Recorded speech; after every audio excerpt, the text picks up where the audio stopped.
Things like this usually don't happen in a community like ours. It's very tragic. Investigators release autopsy reports today for 8 members of an Ohio family killed execution style. We begin tonight with a deadline that has passed for the mother of 2 missing children from Rexburg. Hey everyone, welcome back to my channel. If you're new here, my name is Amanda. Today, I want to talk about a case that is making headlines out of Kentucky. As we go through the details, I think that you guys will be just as shocked with this as I was. But before we dive in, please make sure to like this video and subscribe to the channel. Both really help me out. I want to give a quick shout out to our newest Patreon member, Charlene. Thank you so much for your support. I've recently been able to add the bonus episodes that I've been putting out on Patreon through Apple Podcasts for the podcast versions to enjoy if you listen through that platform. You can also get those directly through the Buzzsprouts website for my podcast. I'll go ahead and link that in the description box. But if you have any issues, please feel free to reach out to me and hopefully we'll figure it out together. But let's talk about who this story is really about. Logan Tipton. Logan James Tipton was born in Lexington, Kentucky on November 1st, 2009 to his parents Dean and Heather. At the time of his death, he was living in Versailles with his parents, 3 sisters, and 1 brother. Logan was attending kindergarten and was described as a happy child, always smiling and full of energy. He loved playing football and was named Best Defensive Lineman for a local kids team, the Yellow Jackets. He wore number 63, and after his passing, that number was retired, only to be worn again if Logan's brother chose to play and carry it on. His funeral, it took place on a football field, with Logan's casket placed at the 50-yard line. Family and friends would carry it into the end zone for one last touchdown.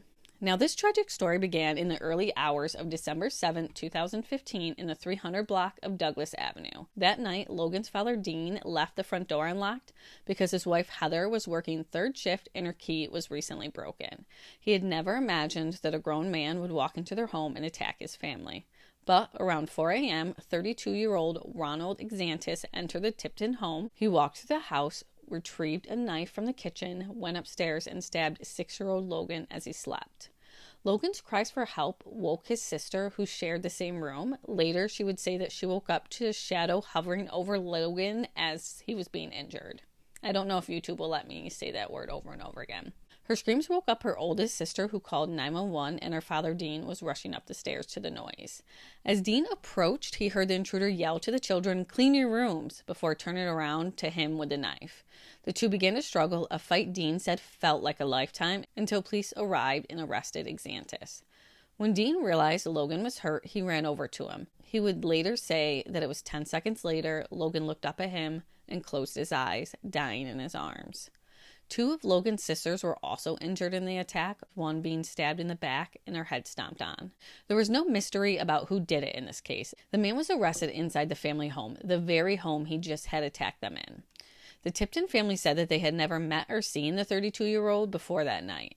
Police later learned that he had driven almost 200 miles from his home in Indianapolis, Indiana, where he was living with his girlfriend and working as a dialysis nurse.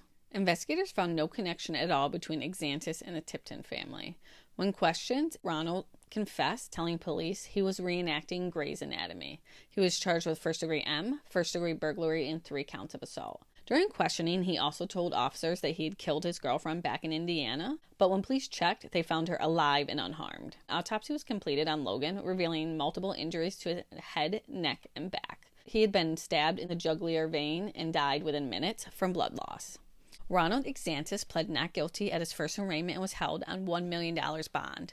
Just days later, he was indicted by a grand jury, and the Commonwealth of Kentucky announced that they would be seeking the death penalty against him. His attorneys claimed that Exantus had suffered a psychotic break and he did not remember hurting Logan.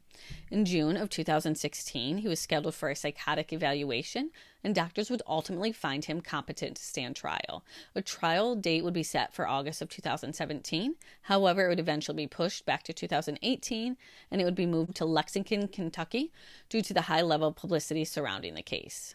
The defense argued that mental illness was to blame for the attack, but the prosecution maintained that Exantus knew exactly what he was doing, pointing out that he told police, "I'm sorry, God," and asked for an attorney when he was arrested. During the trial, the jury heard unsettling details about Ronald's behavior in the state psychiatric center, where he was seen barking like a dog and tearing out his dreadlocks. His girlfriend also testified, describing the days leading up to the attack. She said that during that week, his behavior completely changed. He stopped eating, became highly emotional, and started saying strange things that did not make sense. He was constantly apologizing to her and her mother. Then, out of nowhere, he dropped down to one knee in her living room and proposed to her, sobbing and crying. But that happy moment, it didn't last long. According to her, Ronald was laying in bed with her when he suddenly got up, repeated, "I don't want to be with you. I don't want to marry you. I'm not going to hurt you. I have to go." And he left. It would be the next day she got a knock on her door from Indiana police saying that Exantus had told them that he killed her. 2 jailers from the Woodford County Detention Center also testified about several incidents involving Ronald's behavior while he was in custody. They said that he was often considered high risk. At times he would be restrained and placed in a safety smock due to his erratic actions. However, they noted these incidents stopped after he was treated at the psychiatric facility. After 6 days of testimony, the jury was given 4 options. Not guilty, not guilty by reason of insanity, guilty but mentally ill, or just simply guilty. They deliberated for 12 hours before they reached a decision. Ronald Exantus was found not guilty by reason of insanity on both the murder charge and burglary charges. On the assault charges, he was found guilty but mentally ill, and the jury recommended a 20-year sentence. Logan's family was not happy. They expressed anger and sorrow at the verdict. Prior to his official sentencing, they led a march to the courthouse in protest. The judge would end up sentencing to the 20 years that the jury recommended. So like I said, he was sentenced in 2018. How was he up for parole in September of 2021? I don't know, but he was. Parole was deferred to 2023. And then again, when he came up in 2023, it was deferred to 2025.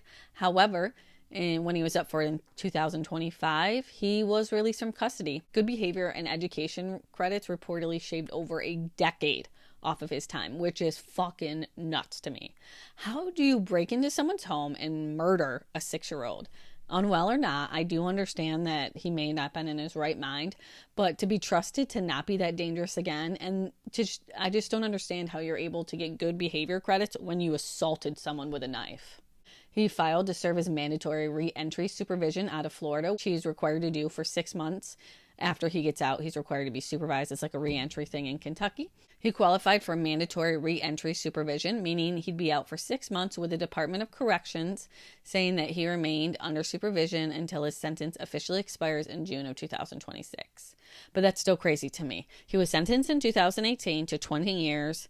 I'm sure he served 2 to 3 years prior to that as he was arrested in 2015. And I do understand that that's obviously a part of that 20 years, but I still don't understand that math. It's just not fucking mathing to me. Things have changed though, I guess. Under the Safer Kentucky Act, Exantus wouldn't have qualified for the reentry program. He would have been required to serve at least 85% of his sentence, which would have been on about 17 years, which still is not enough time, although I guess when you're found only guilty of the assault charges, basically. But still, we know what he did. It's just really hard to not hold on to that.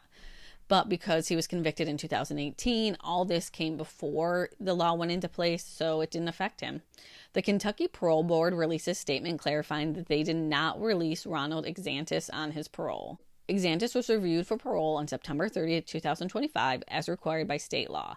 The board said they issued a decision that they believe he should remain in prison for the remainder of his sentence, but that they were completely powerless to stop the fact that he was being released under the mandatory supervision rules.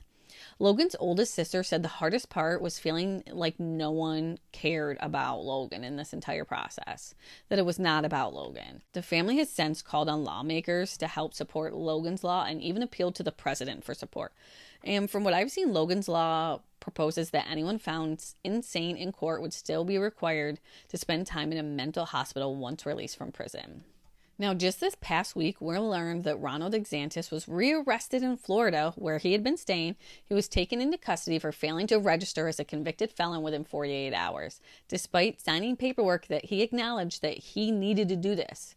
He is now being held in Marion County Jail, where Florida officials are coordinating with Kentucky about what happens next, because getting arrested while on supervision was a violation of his release, so I'm assuming he will go back to prison for some point, hopefully. Logan's family was not notified of Exantus' most recent arrest. They actually found out while watching the news. Still, they were beyond relieved, even crying with happiness that he's back off the streets. And honestly, who could blame them? Remember, 2 of those children were assaulted by him, and the father had to fight him off. This is something they've had to live with for the rest of their lives. And Logan's father made a point to say, this is not Ronald's story. It's Logan's. And that's where the story stands. I just had to talk about this with you guys because I find it so horrific that a 6-year-old was killed. Even like I said, he was found mentally ill, but he's out after how many years? This happened in 2010 years of before trial. I just find that, I don't know. I can't even finish my sentences. It bothers me so much. But it's a tough one because I do understand that, you know, psychotic breaks do happen. However, I just don't understand how we can trust someone to be out in public like that again and not harm somebody. If you guys made it this far, thank you. I truly appreciate you guys for being here and supporting the channel. Until next time, stay safe out there. The world's an ugly place.